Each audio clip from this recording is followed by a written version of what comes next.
பொதுவாகவே சினிமாவில் நடிக்கிற நடிகர்கள், நடிகைகள் மற்றும் பிற நடிகர்கள் பெருமளவில் பணம் சம்பாதிக்கிறாங்க. அவங்க வெற்றி படங்கள்லையும் அதிக சம்பளத்திலையும் சாதனை படைக்கிறாங்க. ஆனால் ஒரு சிலர் மட்டும்தான் தாங்கள் சம்பாதிக்கிற பணத்தின் ஒரு பகுதியை ஏழைகளுக்கு உதவுறாங்க. இவங்க தான் நிஜ ஹீரோக்களாக மக்கள் மத்தியில் மதிக்கப்படுறாங்க.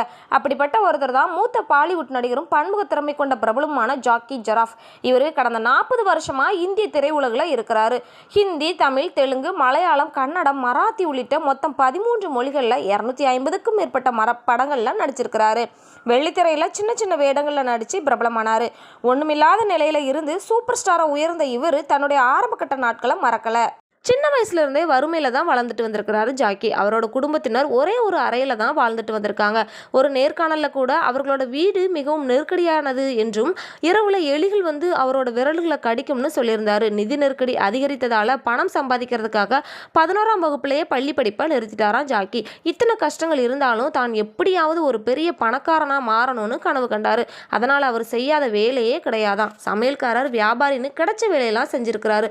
ஒரு நாள் யாரோ ஒருத்தர் அவரை பேருந்து நிறுத்தத்தில் பார்த்து ஒரு படத்துல ஒரு வேடத்துல நடிக்க அழைச்சப்போ எல்லாமே மாறியது. அவரோட வாழ்க்கையே தலைகீழானது. சுபாஷ் காய் நடிச்ச படத்துல அவர் நடிச்ச வேடம் அவருக்கு ஒரு பெரிய திருப்பு முனையே கிடைச்சது. இது ஜாக்கி ஜெராஃபை ஒரே இரவுல பாலிவுட் நட்சத்திரமாகவும் மாத்திச்சு.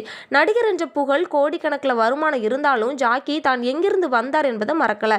இந்த நிலையை அடையிறதுக்கு முன்பே தன்னால முடிஞ்ச போதெல்லாம் ஏழைகளுக்கு உதவி செஞ்சுட்டு வந்தாரு. இன்னைக்கு ஜாக்கி மும்பையில பலருக்கும் உதவுறாரு. அவர் சுமார் 100 ஏழை குடும்பங்களுக்கு உதவி செஞ்சுட்டு வராரு. ஏழைகளோட மருத்துவ செலவுக்காக அவர் நானாவதி மருத்துவமனையில் ஒரு அக்கௌண்ட்டையும் பராமரிச்சுட்டு வராரு. அவரோட வருமானத்தில் பாதியை ஏழைகளுக்கு தான் செலவிட்டு வராரு. மும்பையில் உள்ள ஒவ்வொரு பிச்சைக்காரரிடமும் ஜாக்கி ஜெராஃபோட தொலைபேசி எண் இருக்கும் அந்த அளவுக்கு உதவி செய்கிறாரு. தெரு குழந்தைகள் பசியோட இருந்தால் அவர்கள் எந்த நேரத்திலையும் அவரை கூப்பிடலாம். ஜாக்கி அவங்களுக்கு உணவை ஏற்பாடு செஞ்சு கொடுக்குறாரு. இரவில் பசி எடுத்தால் எனக்கு ஃபோன் பண்ணுங்கன்னு ஜாக்கி ஜெராஃப் சொல்லியிருக்கிறாராம். ஒரு நெரிசலான அறையிலிருந்து பாலிவுட்டோட ஆடம்பர வாழ்க்கைக்கு ஜாக்கியோட பயணம் அனைவருக்குமே ஒரு உத்வேகம் கொடுக்கக்கூடியது தான். தான் வந்த இடத்தை மறக்காம தன்னால முடிஞ்ச அளவுக்கு ஏழைகளுக்கு உதவி செஞ்சுட்டு வராரு ஜாக்கி ஜெராஃப். இது போன்ற சினிமா மற்றும் சீரியல் சம்பந்தமான தகவல்களை தெரிஞ்சுக்க சினி டைம்ஸ் சேனலை சப்ஸ்கிரைப் பண்ணுங்க.